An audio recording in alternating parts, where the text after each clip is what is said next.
গত ক্লাসে আমরা দেখেছিলাম কি করে টেবিলকে আমরা রিনেম করতে পারি, তাই না? টেবিলকে কীভাবে আমরা রিনেম করতে পারি গত ক্লাসে আমরা দেখেছিলাম। ওকে, আজকের এই সেশনে যেটা দেখব সেটা হচ্ছে যে কি করে আমরা টেবিলকে ডিলিট করতে পারি।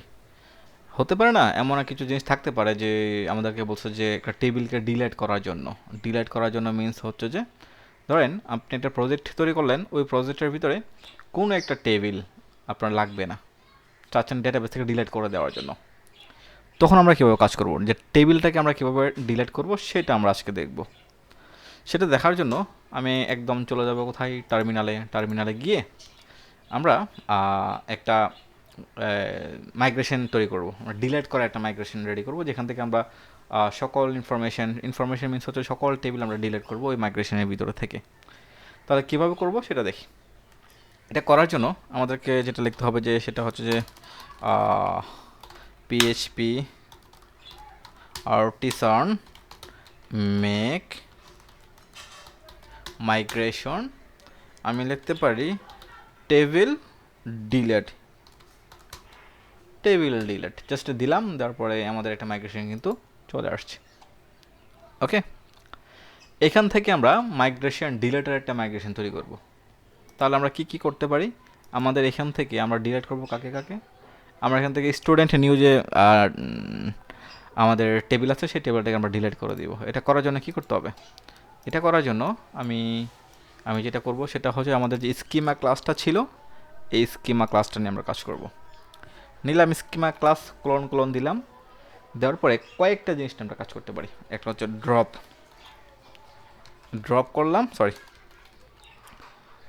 দিলাম, দেওয়ার পরে এখানে শুধুমাত্র টেবিলের নামটা দিয়ে দিলে কিন্তু ডিলিট হয়ে যাবে।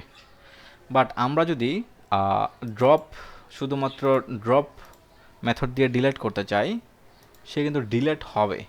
ধর আমি ড্রপ দিয়ে আমি এখানে দিয়ে দিলাম কি সরি আমি এখানে দিয়ে দিলাম হচ্ছে যে এই নামটা স্টুডেন্ট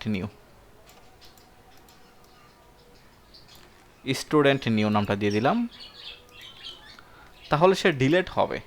কেমন, তাহলে সে কিন্তু ডিলিট হবে। ও সরি, কোথায় দিচ্ছি এখানে। ওকে, ড্রপ দিলাম, দিয়ে স্টুডেন্ট নিউ দিলাম, সে কিন্তু ডিলিট হয়ে যাবে। এই ড্রপ করব স্টুডেন্ট নিউটাকে, সে কিন্তু ডিলিট হবে। বাট যদি আমি যে নামটা দিছি এই নামটা যদি ডেটাবেসে না থাকে, তাহলে কিন্তু একটা এরর জেনারেট করবে, একটা এরর চলে আসবে, তখন কিন্তু একটা ঝামেলা পড়তে হবে। সো এররটা যেন না আসে, তাই আমরা সরাসরি এই ড্রপ দিয়ে করব না, আমরা লিখব যে ড্রপ ইফ এক্সিস্ট, খেয়াল করবেন এক্সিস্ট, ড্রপ এক্সিস্ট।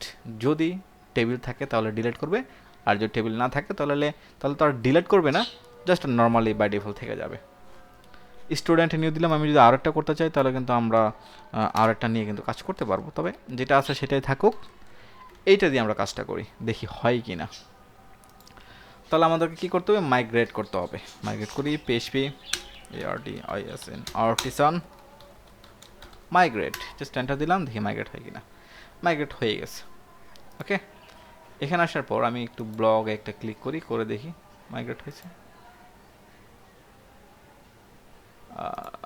যাই ব্লগে, যাওয়ার পর এখানে কিন্তু স্টুডেন্ট টেবিলটা কিন্তু আর নাই। দেখেন স্টুডেন্ট টেবিলটা কিন্তু ডিলিট হয়ে গেছে, তাই না? স্টুডেন্ট টেবিলটা কিন্তু ডিলিট হয়ে গেছে। এভাবে আমরা কাজ করতে পারি।